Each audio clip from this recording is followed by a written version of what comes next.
Keberadaan tanggul beton di perairan Cilincing, Jakarta Utara menuai polemik. Nelayan menganggap keberadaan tanggul tersebut mengganggu aktivitas mereka.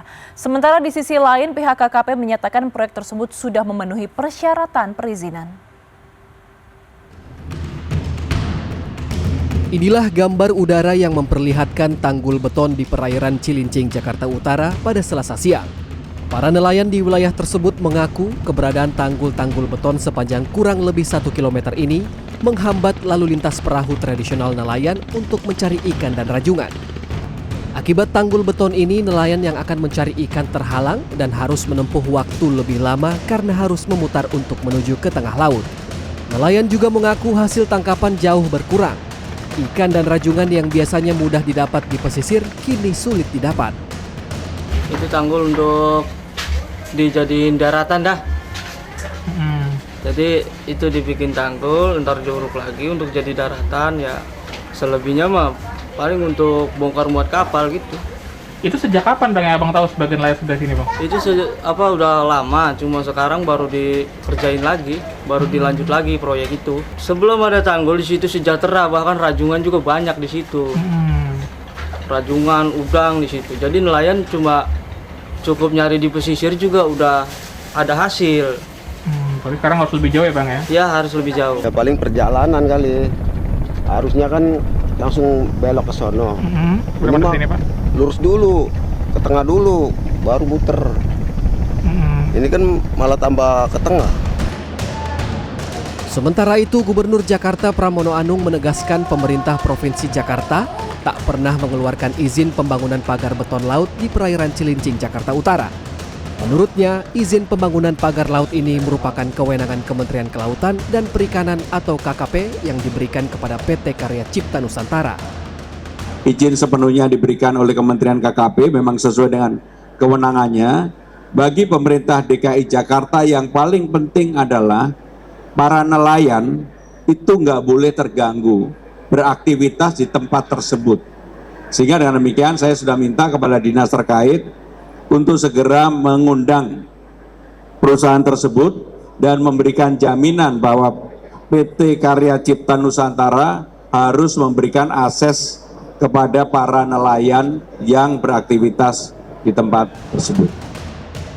Sementara itu, dikutip dari cnnindonesia.com, pada 10 September, Direktur Jenderal Pengawasan Sumber Daya Kelautan dan Perikanan KKP, Pung Nugroho Saksono mengatakan, tanggul beton yang membentang di Laut Cilincing tersebut bukan bagian dari proyek tanggul laut raksasa atau Giant Seawall. Pihaknya juga telah melakukan pemeriksaan terhadap tanggul beton tersebut.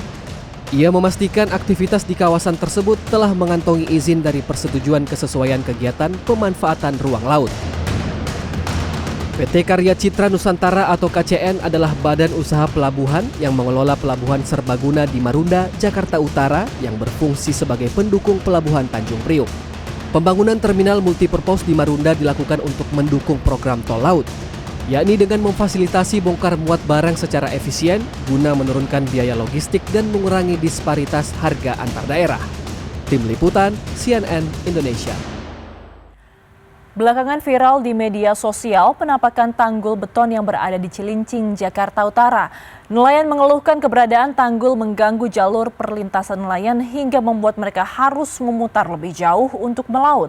Dan untuk mendalami situasi ini kita bergabung dengan Ciko Hakim, staf sus Gubernur Jakarta bidang komunikasi sosial. Dan sebelumnya kami juga sudah berusaha menghubungi Dirjen Pengawasan Sumber Daya Kelautan dan Perikanan KKP Pung Nugroho Saksono. Namun hingga saat ini belum bisa bergabung dalam dialog kali ini. Selamat malam Bang Ciko, terima kasih waktunya. Malam, apa kabar? Baik, Bang Ciko, terima kasih. Bang Ciko, jadi sebelumnya pembangunan tanggul beton ini kan Anda sempat sebut adalah kewenangan dari KKP. Tapi kenyataannya saat ini banyak keluhan dari warga pesisir Jakarta yang berprofesi sebagai nelayan karena sulit akhirnya Bang mencari ikan. Bagaimana respon dari Pemprov, Bang? Ya, pada prinsipnya gini, itu kan Pelabuhan Marunda. Nah, Pelabuhan Marunda ini kan kalau kita bicara soal wilayah ya, walaupun pesisir, cuma kalau kita bicara soal pelabuhan atau apa-apa yang menjadi bangunan di sekitaran pesisir itu kan juga ada kepemilikan. Nah, tentunya Pelabuhan Marunda yang pertama adalah bukan milik kami. Yang kedua, ada perusahaan yang mengelola, mengoperasikan Pelabuhan Marunda tersebut, yaitu perusahaan yang bernama PT Karya Cipta Nusantara. Nah, terkait dengan ini, apa-apa yang dibangun oleh mereka sudah menjadi hak mereka sebagai pengelola dan pengoperasi, dan tentunya perizinannya itu bukan di kami, tetapi di Kementerian Kelautan dan Perikanan. Nah, terkait dengan ini kami sudah mengecek dan itulah apa adanya. Namun tentu kalau memang ada keluhan-keluhan nelayan yang memang, apalagi nelayan ini kan adalah warga dari Jakarta. Tentunya kami sebagai pemerintah Jakarta harus memperhatikan juga keluhan-keluhan ini, dan ke depan Bapak Gubernur sudah menugaskan jajarannya terkait yang bisa berkomunikasi dengan pihak pelabuhan untuk kemudian bagaimana mencarikan jalan keluar dan solusi terbaik untuk supaya nelayan-nelayan kita tetap dapat melaut dan tetap mendapatkan hasil-hasil yang biasa dia dapatkan selama ini. Oke, baik. Jadi sebenarnya terkait dengan keluhan warga ini, Bang, tadi kan Abang bilang sebenarnya bukan di bawah kewenangan dari Pemprov DKI, di bawahnya ada KKP dan juga ada dari pihak pelabuhannya itu sendiri. Nah, koordinasi yang nanti ke depannya diharapkan itu akan seperti apa sih, Bang? Karena kan pasti ini berkaitan dengan kelangsungan hidup warga Jakarta yang pekerjaannya adalah nelayan. Nantinya penengahan jalur win-win-nya akan seperti apa yang ditawarkan oleh Pemprov DKI? Terkait dengan teknis tentunya itu harus menjadi pembicaraan dari dinas terkait dengan Pelabuhan Marunda atau perusahaan terkait yang menjadi pengoperasi dari pelabuhan tersebut. Itu yang pertama.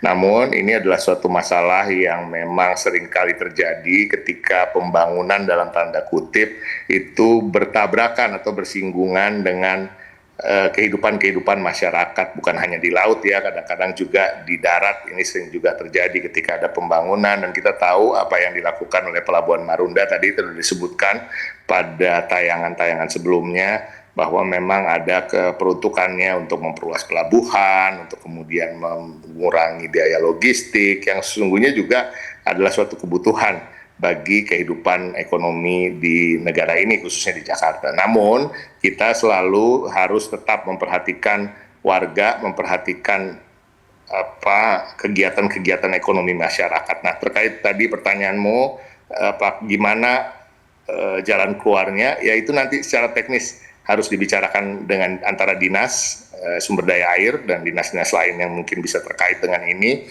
dengan pihak pelabuhan. Oke. Mudah-mudahan ada jalan keluar, karena bagi kami tentunya kebutuhan warga masyarakat yang khususnya adalah warga Jakarta harus mendapat perlindungan dari Pemprov DKI Jakarta. Oke, Bang Jiko, saya ingin tahu kalau dari sisi administratifnya, Bang, apakah sebenarnya kalau Pemprov Jakarta ini bisa mengambil langkah administratif atau mungkin kebijakan-kebijakan lain jika memang terbukti akhirnya ada dampak yang merugikan warga pesisir, meskipun ternyata proyek ini dalam hal ini kan sebenarnya ada di bawah kewenangan pusat ya, di KKP. Bisa tidak sih, Bang, secara administratif?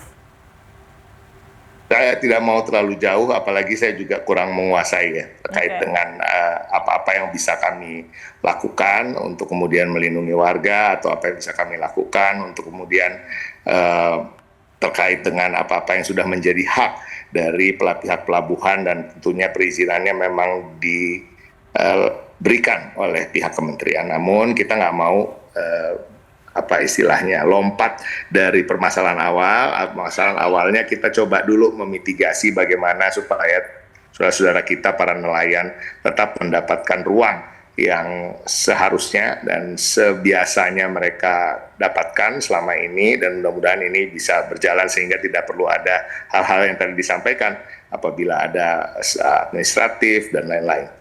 Oke, Bang Ciko, ini kan pagar atau beton laut bukan pertama kali terjadi. Kita masih ingat kemarin sempat ramai juga masalah pagar laut di Tangerang, sempat terjadi juga di Bekasi, serta terbukti banyak sekali warga yang mengeluhkan hal ini. Bagaimana ke depannya nanti Pemprov Jakarta bisa mengantisipasi pembangunan beton laut atau pagar laut yang entah dari mana begitu dan punya potensi merugikan warga? Bagaimana langkah-langkahnya? Mungkin alhamdulillah yang membedakan dengan apa yang terjadi di Tangerang, kalau yang ini cepat diketahui siapa pemiliknya, siapa pembangunnya, siapa yang memberikan izin ya. Namun tentu ke depan kami berharap akan banyak lebih komunikasi yang bisa dijalin sehingga apa-apa yang menjadi pembangunan di wilayah DKI Jakarta, walaupun itu memang bukan menjadi kewenangan kami terkait perizinan dan memang sudah menjadi hak bagi pengelola atau pemilik dari kawasan tersebut, bisa tetap dikomunikasikan dengan baik sehingga tidak terdampak bagi warga. Jadi prinsipnya adalah sosialisasi, prinsipnya adalah lintas sektor harus terus berhubungan dan mengutamakan apa-apa yang menjadi kebutuhan masyarakat. Itu aja sih. Dan mudah-mudahan ke depan hal-hal seperti ini bisa kita cegah. Artinya sebelum ada hal-hal yang memang ujungnya atau akhirnya merugikan kegiatan masyarakat, tentunya tidak terjadi. Sehingga apa-apa bisa kita mitigasi sebelum menjadi masalah. Oke, baik. Bang Ciko, kita berharap semoga jalan tengahnya segera ketemu ya, karena kita berpihak kepada masyarakat kecil yang memang terdampak sekali bekerja sebagai nelayan, mencari nafkahnya menjadi lebih sulit. Kita berharap ada kemudahan untuk mereka. Terima kasih telah bergabung bersama kami, Ciko Hakim, staf sus Gubernur Jakarta bidang komunikasi sosial. Selamat malam, Bang Ciko, sehat selalu. Malam, sama-sama.